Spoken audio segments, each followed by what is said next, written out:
আমরা এবার ইলাস্ট্রেটরে কিভাবে ট্রান্সপারেন্ট গ্রেডিয়েন্ট তৈরি করতে হয় তা দেখব। ট্রান্সপারেন্ট গ্রেডিয়েন্ট তৈরির জন্য প্রথমেই আমি একটি রেক্ট্যাঙ্গুলার ড্র করে নিচ্ছি এবং একটি বৃত্ত তৈরি করে নিচ্ছি। এবার আমি রেক্ট্যাঙ্গুলারটি নির্বাচন করে গ্রেডিয়েন্ট লিঙ্কটিতে ক্লিক করছি। এই গ্রেডিয়েন্ট যে টুলসটি আছে আমাদের টুলবারে, সেটিতে ক্লিকের মাধ্যমে আমার যে অবজেক্টটিকে গ্রেডিয়েন্ট প্রয়োগ করছি, এখানে লক্ষ্য করুন একটি গ্রেডিয়েন্ট প্রয়োগ হয়ে গেছে। মূলত এটি ব্ল্যাক টু হোয়াইট গ্রেডিয়েন্ট, দুটি কালারের একটি গ্রেডিয়েন্ট। এবং আমি আমার এই বৃত্ততেও সেম গ্রেডিয়েন্ট প্রয়োগ করছি।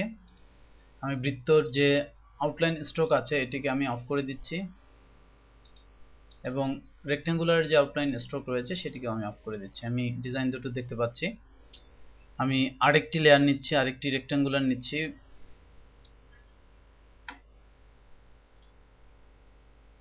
এটিকে আমি একটি সিঙ্গেল কালার দিয়ে ফিল করে দিচ্ছি।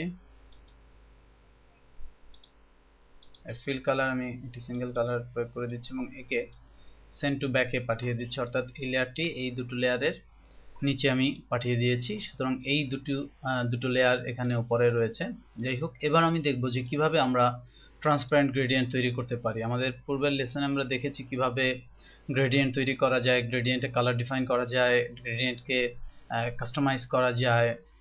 সার্বিক এই বিষয়গুলো আমরা আগের লেসনে দেখেছি। এই লেসনে আমরা দেখব যে এই গ্রেডিয়েন্টকে কিভাবে আমরা ট্রান্সপারেন্ট করতে পারি। লক্ষ্য করুন, এই গ্রেডিয়েন্ট যখন আমি নির্বাচন করছি তখন আমার যে গ্রেডিয়েন্ট প্যালেট আছে সেই প্যালেটে এই গ্রেডিয়েন্টটি বিভিন্ন ইনফরমেশন এখানে প্রদর্শিত হচ্ছে।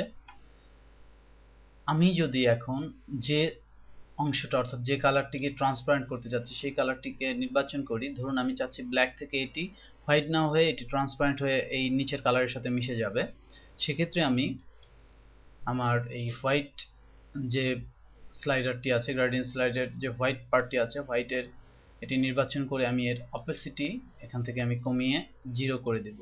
লক্ষ্য করুন, আমার যে গ্রেডিয়েন্টটি আছে সেই গ্রেডিয়েন্টটি কিন্তু ট্রান্সপারেন্ট হয়ে গেছে, অর্থাৎ এই ডার্ক থেকে আস্তে আস্তে করে এখানে ট্রান্সপারেন্ট হয়ে গেছে।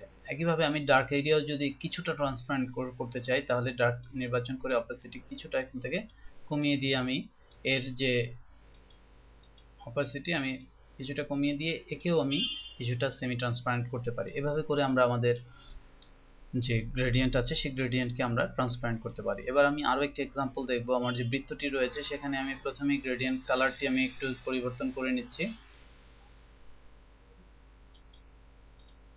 আমি একটি রেডিশ গ্রেডিয়েন্ট নিচ্ছি, রেড থেকে হোয়াইট। আমি এবার এই হোয়াইট যে গ্রেডিয়েন্টটি নিয়েছি এর অপাসিটি আমি কমিয়ে দিব, আমি 0 করে দিচ্ছি। এবার লক্ষ্য করুন যে আমার এই গ্রেডিয়েন্টটি নিচের কালারের সাথে ম্যাচ হয়ে গেছে, অর্থাৎ এদিকটা অনেকটাই ট্রান্সপারেন্ট হয়ে গিয়েছে। এবার আমি যদি আমার ব্যাকগ্রাউন্ড কালারটি পরিবর্তন করি, আমরা দেখব যে যখন যে কালার করছি অ্যাকচুয়ালি ট্রান্সপারেন্ট হওয়ার প্রয়োজনে বা হওয়ার কারণে এই গ্রেডিয়েন্টের যে ট্রান্সপারেন্ট অংশটি নিচের কালারের সাথে সবসময় ম্যাচ করছে। যখনই আমি যেভাবে দিচ্ছি এটি মিশে যাচ্ছে নিচের কালারের সাথে, লক্ষ্য করুন।